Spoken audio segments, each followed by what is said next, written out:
Welcome inside another edition of One-on-One Sports, where today we'll be discussing the MLB Playoffs, NFL Fantasy, and NASCAR. And it all starts right now.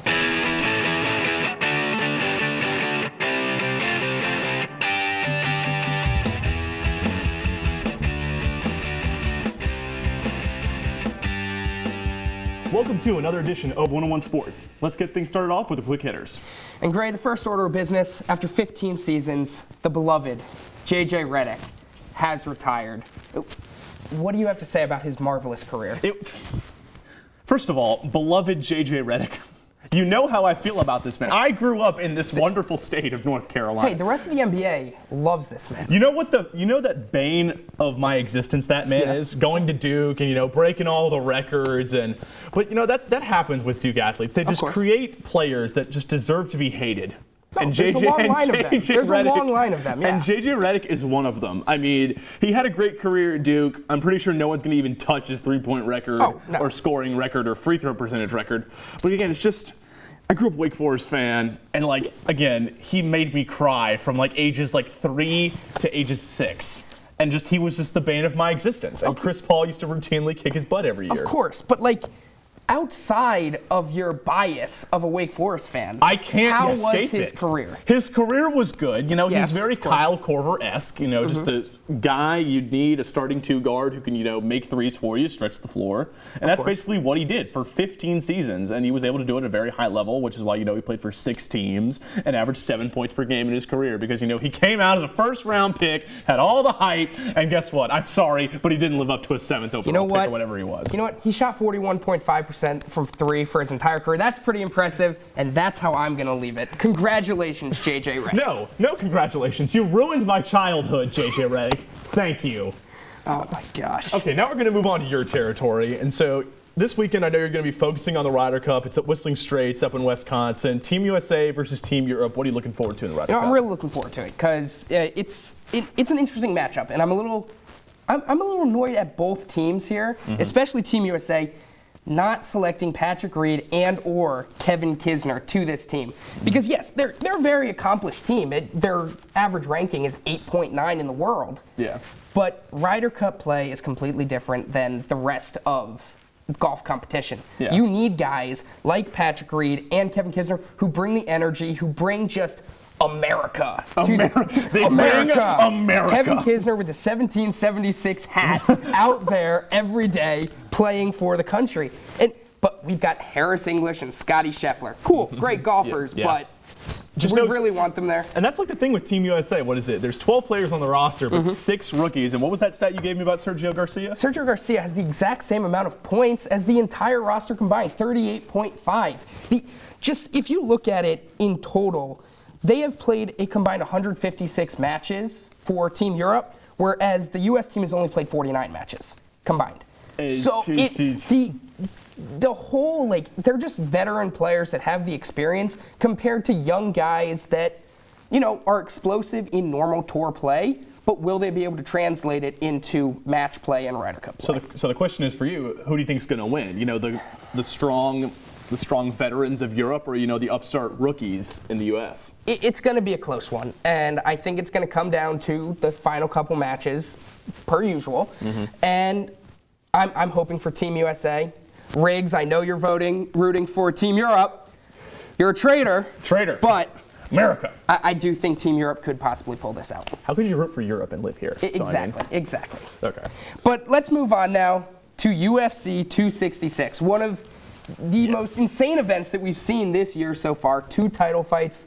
Gray, what are you looking forward to? I'm just looking forward to Valentina Shevchenko with her minus 1,500 on the plus minus. That's what I'm looking forward to.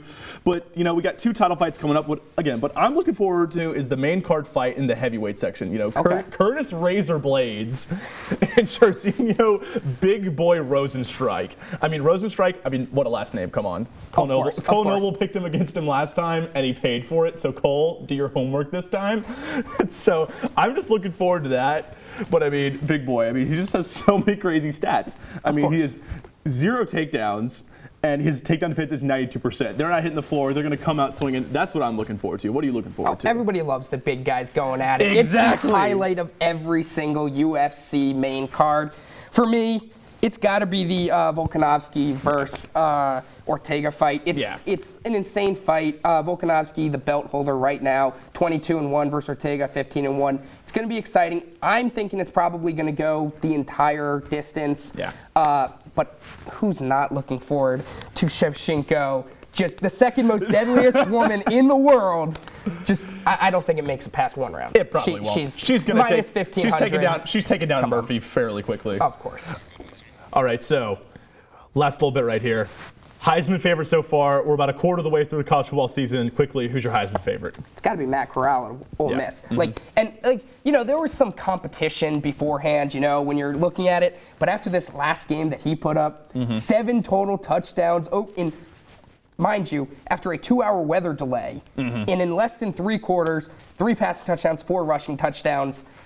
The man has had an outstanding season, and if he puts up these kind of numbers against Alabama, just any kind of numbers against Alabama in his next game, I don't think there's any question he wins the Heisman. Again, Matt Corral, favorite right now. I still think Spencer Rattler could possibly get it if his defense ever shows up and actually plays the game. Except Spencer Rattler didn't beat Tulane by 40 points. Yeah, he beat him by 3. Or what? 40-37 or something like that. That's why I said if his defense shows up and they can win out, he's got a shot. But okay, I got a theory here real quick. If Sam Hartman, the Wake Forest quarterback, can beat Virginia this Friday, they have a very easy road. You can't tell me that he won't be in the conversation in a Power 5 school and then going 8-0 or 9-0 that he won't be in the conversation. Also, shout out Kenneth Walker, former Wake Forest running back. The number 1 odds right now for a non-quarterback. See, you know what, Gray? I should have known, talking with you about this, that you were going to bring out Wake Forest. I'm sorry. And I should have prepared for it. He goes to Wake Forest. Exactly. He's not going to win the Heisman. I know he's It's not going to happen. It's cool to dream. I know. But J.J. Redick will be more successful career-wise. Oh, get out of here. Really? Okay. Now that Matt has completely stomped on my dreams, we're going to go to the MLB Diamond.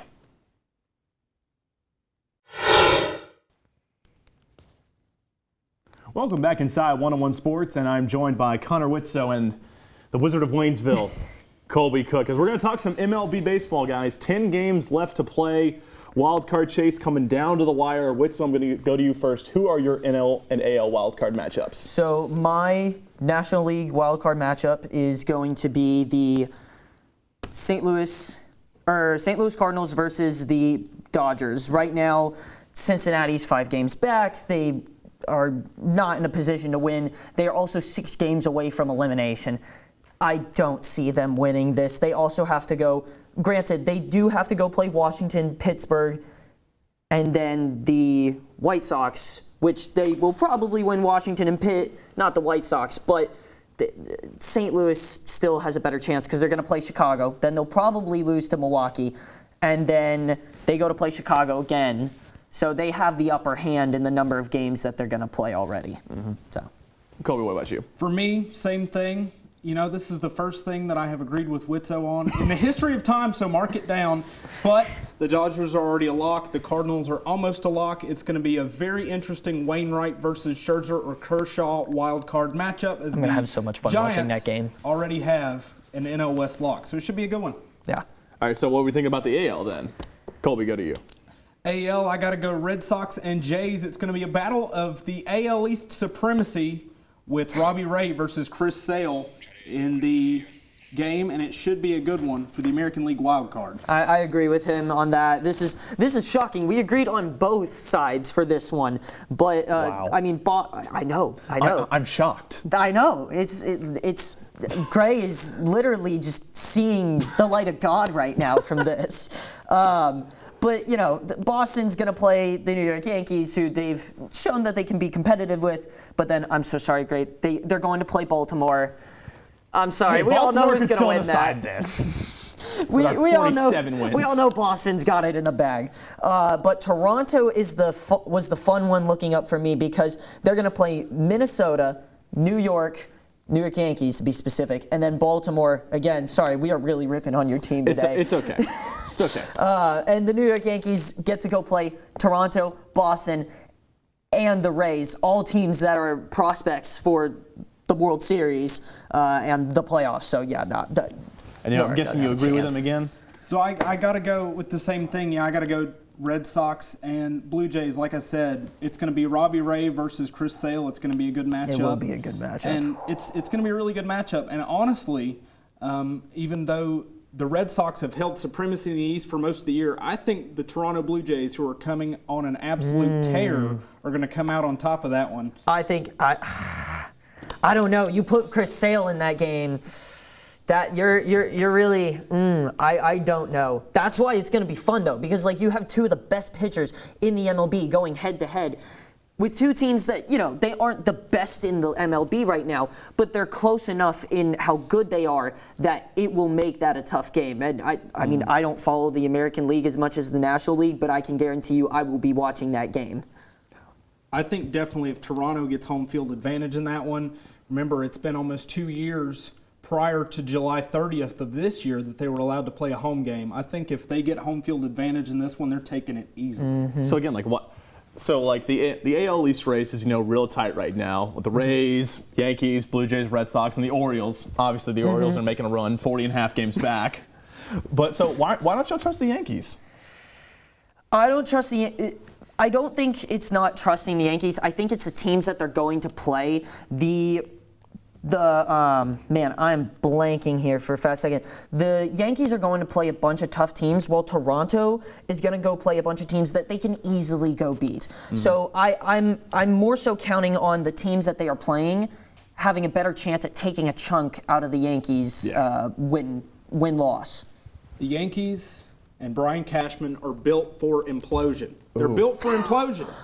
Mark it. Because they have assembled essentially a God squad of Avengers Endgame, and all those guys have very high strikeout rates. They don't mesh together well as a team, and quite frankly, their bullpen just isn't there outside of Garcia and Jonathan Loaizaga. So the Yankees are built for implosion. They're kind of following the Dodgers model, right? Build the God squad, the 99 overall MLB The Show team, and hope you don't flounder and die. But it sounds like they're going to flounder and die. The Yankees will, yes. Yeah. The Dodgers, not so much. I think they have a little bit better team chemistry, and they've showed that over this last portion of the season, especially with the addition of Max Scherzer. Since 2016. Right. When they changed everything up. But the Yankees are built for implosion, and we've not seen them make, a deep postseason run since 2009. They're built for implosion. They're not going to make it. Yeah, see, I'm okay with I love him saying that because they took my Chicago Cubs, Anthony Rizzo. All right, guys. So what team right now should be worried if they make the play? And Witso, I'm gonna have fun with this. Just go for it. The Atlanta Braves, ladies and gentlemen, are going to lose in the first round of the National League section of the postseason, and here's why.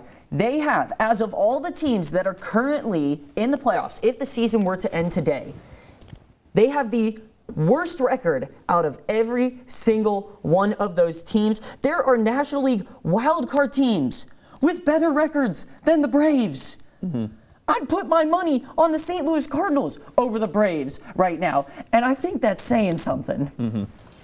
Oh, Witso, you poor incompetent fool. Everyone knows going into the playoffs is a game of runs. The Braves have won 4 of their last 5. They're on an absolute tear. Yes, some of those wins have incled they played the Arizona Diamondbacks. They played the Diamondbacks. They beat them in convincing fashion. You're telling me Madison Bumgarner today is, still the same man he was 5 years ago? He's not. You're talking about maybe, the Phillies is a maybe surprise wild card team. No, that's not going to happen. Here's what is going to happen, though, because I think that, I'm giving a little foreshadowing here, but I'm going to bust your dreams a little bit.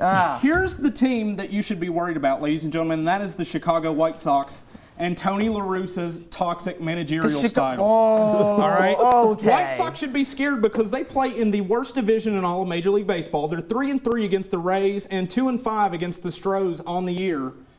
And the White Sox, quite frankly, have had a cakewalk in the American League Central. They are not well prepared for the playoffs. It's kind of funny that you mentioned the Rays, given that they have the exact same ERA as the White Sox, and the Rays are winning 90 games right now. All right, Just cool. saying. All right, so just one quick thing, 15 seconds. World Series predictions, and if you say the Braves, I'm going to laugh. Go ahead. I'm gonna go Giants and Rays, but I will say that the Braves are a dark horse. Yes, the bullpen needs a lot of work, and by a lot of work, I mean a lot of work. But the Braves, when they score 2 or more home runs, are something like 40 games over 500, which is crazy. So I think if those home run hitters at the top of the lineup, Jorge Soler, Freddie Freeman, all those guys, Austin Riley just hit his 31st bomb of the year this afternoon. Okay. If those guys get rolling, watch out. Okay, Colby, keep dreaming. Keep dreaming, buddy. Go ahead. I agree with you on the Rays. I definitely don't agree with you on the Braves, but we already got into that. I'm going with the Chicago White Sox, which I know is a bit of a push, but I back up what I said earlier. The Rays have the same ERA in their pitching staff. I am not more so questioning that. What I'm questioning is the fact that while it's a very small number, the White Sox have a better overall batting average right now. I think it's going to come down to hitting between these two teams, and right now I'm banking on the White Sox. They do, but they played 20 games apiece against the Royals, the Indians, and the Tigers. So when you look at overall sample size, you got to go with the Rays here. Okay, boys. Again, always a pleasure having you on to talk some baseball, but we got to move on to NFL fantasy up for Week 3.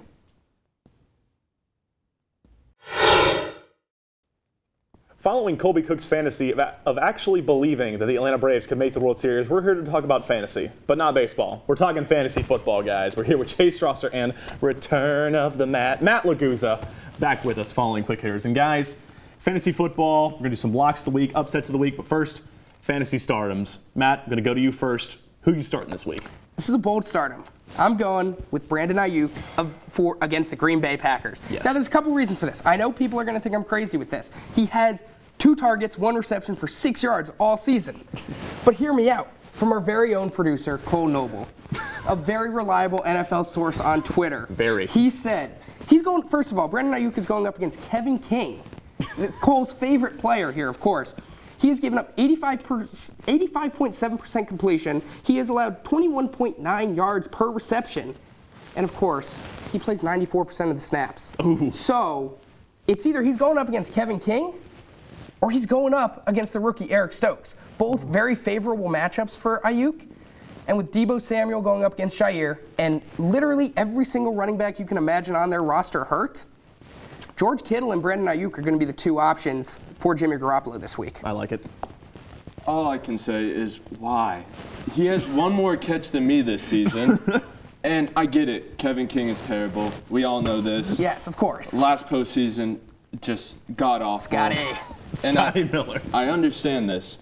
But if he can't produce against the Lions and the Eagles in week 1 and 2, where, like you said, he had 1 catch for 6 yards. It's not his fault, though. Only 2 targets. Deebo Samuel was getting everything. This week, he's going to be getting it because Deebo Samuel's going to be locked up by Jair, and there is no running game to be had this week.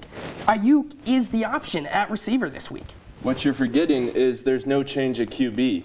We're still dealing with Jimmy G, who is still playing very conservative football because he doesn't want to lose the starting spot to rookie Trey Lance. I don't see how that changes this week against a better secondary than they've seen all season.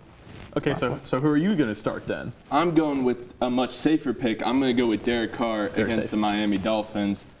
They're coming off 2 good wins against 2 good teams where Derek Carr put up 24 points in each. And this week they're going against the Dolphins who are missing their starting QB. So you're going to see a lot of 3-and-outs by the Dolphins offense, which means Derek Carr is going to be on the field a lot more. Yeah, it's definitely a safe pick. I like it. Derek Carr, Raiders are back. I'm telling you that right now.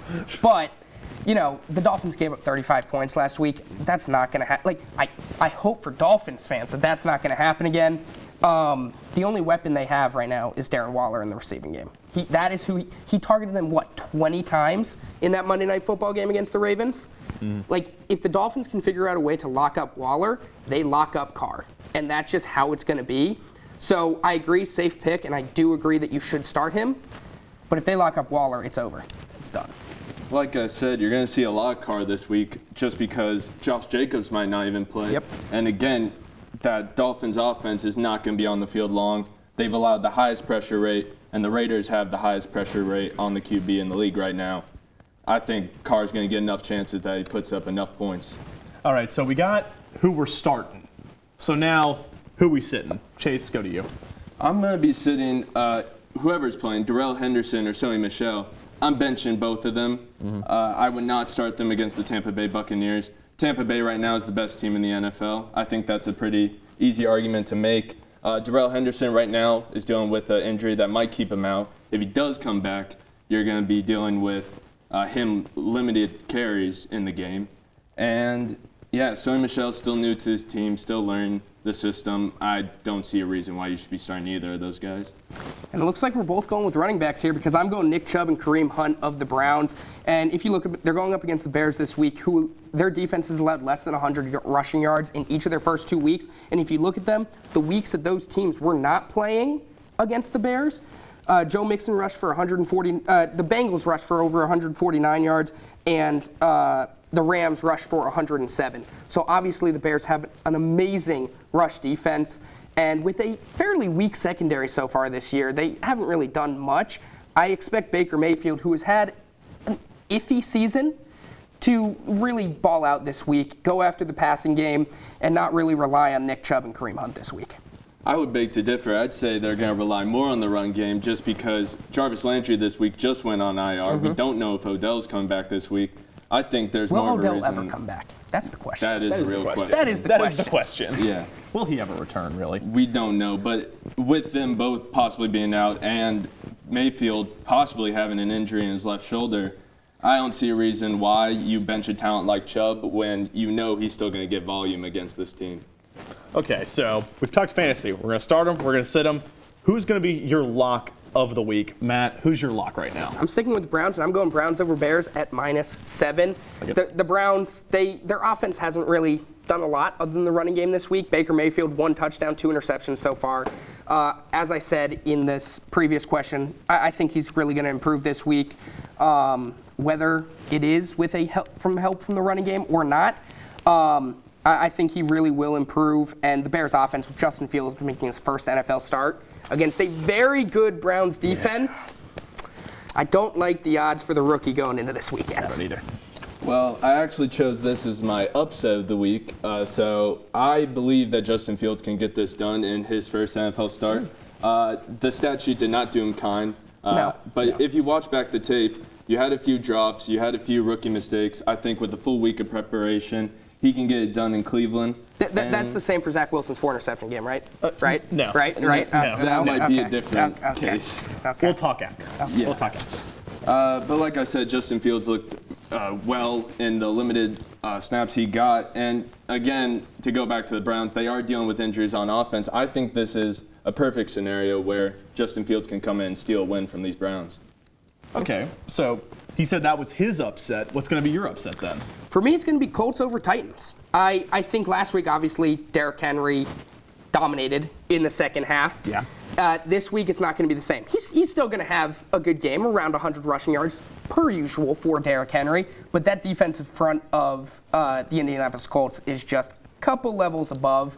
He's not going to have the ability to carry them. Now, this all depends on if Carson Wentz starts. Mm-hmm. Carson Wentz starts, it's a Titans victory, no question about it, because Jacob Eason is not going to win the Colts this game. No. But if Carson Wentz starts, I think they get it done. He has his best game of the season, and Derrick Henry is held to around 100 rushing yards. Tannehill has to step up if they want a chance. It's a bad game for Derrick Henry, 100 yards, maybe a touchdown. Maybe a touchdown, just a bad game. All right, really quick, rebuttal real quick. Well, I hate to say it, but I don't want the Colts to go 0-3, but I think they are. I really like the Colts this year, but they don't feel like an 0-2 team. But it's been a rough couple weeks. They've had a few tough matchups. They've had a couple tough matchups, yeah. Yeah, but to like you said, Carson Wentz, fully relying on if he doesn't break both of his ankles in practice this week. Fragile man. It might happen very well. Somehow he sprained both of them on the same play. Never seen that before. And Darius Leonard is also questionable. Yep. So it's very well the Colts can come in here if Wentz is healthy and steal a game. But for my fantasy team's sake, I'm really hoping Derrick Henry can lead them to another victory. Okay, so I see none of you picked the Washington football team over the Bills. So thank you guys both. So that's going to do it here from the NFL. And next, we're taking a turn. We're going to NASCAR here on 101 Sports. Well, here on 101 Sports this year, we've already covered F1, and we're going back to the racetrack. But We're covering NASCAR, guys. We're here with Max Kreider and Bryson Barnes, guys. Both NASCAR aficionados, I should say, and I'm pretty much a novice, so you'll be talking right over my head. So, surprise driver to make it to the next round. We've gone from 16 to 12. Bryson, go to you first. Who's making it to the next round? Well, I have to say Kevin Harvick. Even though he's bottom points-wise out of the 12 remaining drivers so far, the next three tracks that they're going to, which is Las Vegas, Talladega, and the Roval at Charlotte, I think he overall has a pretty good shot. First off, he won the championship back in 2014, so he's a veteran driver. He has a lot of experience. He finished second at Bristol last week and then also finished fifth at Darlington a few weeks ago. So he has some very good momentum going for him. He actually has the most top 5 finishes at Las Vegas. So he'll do really good there. And at the Talladega race earlier this year, he also finished really high up there. So I feel like just these next few slate of races, he will be very favored to end up getting into the top 8 and moving on, honestly, even though he's at the very bottom right now. What do you think of that? In the wake of my boy Kurt Busch getting sabotaged with bad equipment by Chip Ganassi, I'm going to be the agent of chaos here. And so I'm going to go with Christopher Bell. Christopher Bell got a win at the Daytona Road Course this year. And he's overall been having a really good run in that Joe Gibbs equipment. Joe Gibbs, not necessarily as dominant as they were a couple years back, but still Christopher Bell, great on road courses, also has some prestige in the super speedways. And it's really possible that he can go ahead and steal a spot at the last minute.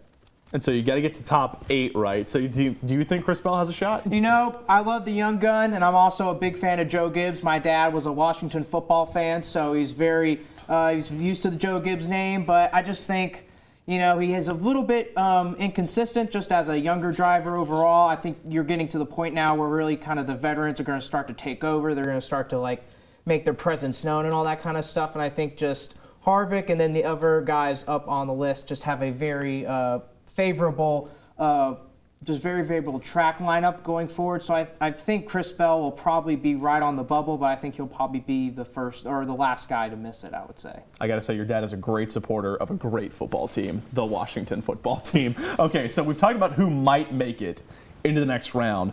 What's you guys' surprise for who won't make it into the top 8? Max, go first. So, y'all aren't going to like to hear this, especially if you're a Joe Gibbs fans, but I'm going to go with Denny Hamlin. I know it's going to be a shocker to a lot of you guys, but the 3 tracks that are on the slate for the round of 12, Las Vegas, Talladega, and Charlotte Roval, none of those are in his top 10 of average finishes per average or driveraverages.com. So compared to a bunch of the chase drivers, those guys at least have 1 or 2 average top 10 finishes in one of those tracks. So I'm like Larry McReynolds. I really love trends. So Denny Hamlin, you never know. Like, you know how he won 5 million times compared to Kevin Harvick's 5 billion and still didn't win the championship? I'm thinking that he might get snubbed in this round. Do you think Denny Hamlin's going to get snubbed? I don't think he is. I think the guy that's not going to make it, that's going to be a surprise, is Kyle Busch. He has not really looked good these past few races. He's only finished in the top 20 3 times out of the past 6 races. When it comes to the Talladega race, he finished only 18th earlier this season. And when it comes to the Roval, which is the last track in this round of the playoffs, he has never finished above 30th in a Cup Series race at the Roval. So just with Talladega and then the Roval on his schedule, which he has not looked great at those courses in recent history, I just don't think that he'll make it, even though he has a lot of championships underneath his belt. So pile on very unfavorable courses, along just with his pretty just mediocre driving here recently. I just don't think he can make it. The one saving grace for him may be Las Vegas, because he has a very good record at Las Vegas, so he may be able to, you know, get a jackpot at Las Vegas, no pun intended, and that may be enough to squeeze by, but I just don't see him making it, honestly, just with this slate of tracks coming up. It would be out of a storybook if he won at Vegas, though, hometown kid, but like, I want to disagree with you, but I can't because Kurt's the superior brother, and he always will be. In my heart, at least. In your heart? Okay. Okay. And that was definitely pun intended, by the way. You were definitely doing slot machine or jackpot at Vegas. Okay, so we got Vegas coming up, Talladega, and then Charlotte Roval. Who are you guys predicting to win these next 3 races and really solidify themselves in that top 8? Go first. You know, I talked about Kevin Harvick earlier and how he was great at Las Vegas, and I think he's going to pull it out here. He has 2 career Cup Series wins at Las Vegas, and And I think this year is going to be the year where he pulls it out, and he pulls it out really, really needs it. He's going to be the first driver to make it into the round of 8 with that automatic win. I think Ryan Blaney is going to win at Talladega. He's won 2 out of the last 3 races at Talladega, and overall he's had a very, very good season, a lot of top 5 finishes, a lot of wins underneath his belt this season alone, so I think he's going to keep up that momentum, especially at Talladega. And then at the Roval, I have Martin Truex Jr. He's a very good road course racer. He is currently 3rd in the amount of wins at road courses among active drivers. He's done it especially good at Sonoma. And while he hasn't won a Roval race, at least in the Cup Series, he has finished 7th the last 2 races that they have had at the Roval. So I think his consistency on road courses and his consistency that was seen at the Roval will allow him to ultimately win the road course at Charlotte this year. All right, Max, who are your 3 that you're picking? My 3, I'm half shocked that you didn't pick Kyle Larson for at least one of them, because I know it's the captain obvious thing to do, but Kyle Larson won the race at Vegas this winter. He's been averaging a finish of 4.86 at their track since February of 2018, and it's hard to bet against him this year. That 5 car has just been next level. As for Talladega, again, I love being the agent of chaos, but unfortunately, I'm going to have to go with trends again. I'm going to go with Brad Keselowski, because Keselowski's dominated on and off at Talladega, and every single race at Talladega in the fall since the Chase adapted the knockout format, a playoff driver's won. And Penske's been dominating at Dega that time around, so I think Brad might be a good pick. And then for the Charlotte Roval, you can't bet against Chase Elliott. Elliott's won 2 of the 3 Roval races and averaged a finish of 4.67. Again, captain obvious, but Elliott is hard to go against there. All right, because you boys mentioned Talladega, give me a little shake and bake. Shake and bake, Shake and bake, boy. Yeah. All right, we got Bryson and Max talking NASCAR here on 101 Sports. We'll be right back. Thanks for watching another edition of 101 Sports. And to stay up to date on all one-on-one sports content, make sure to follow us on social media and YouTube and hit that notification bell. Got to hit that notification Always. bell. And as always, whose side Are you on?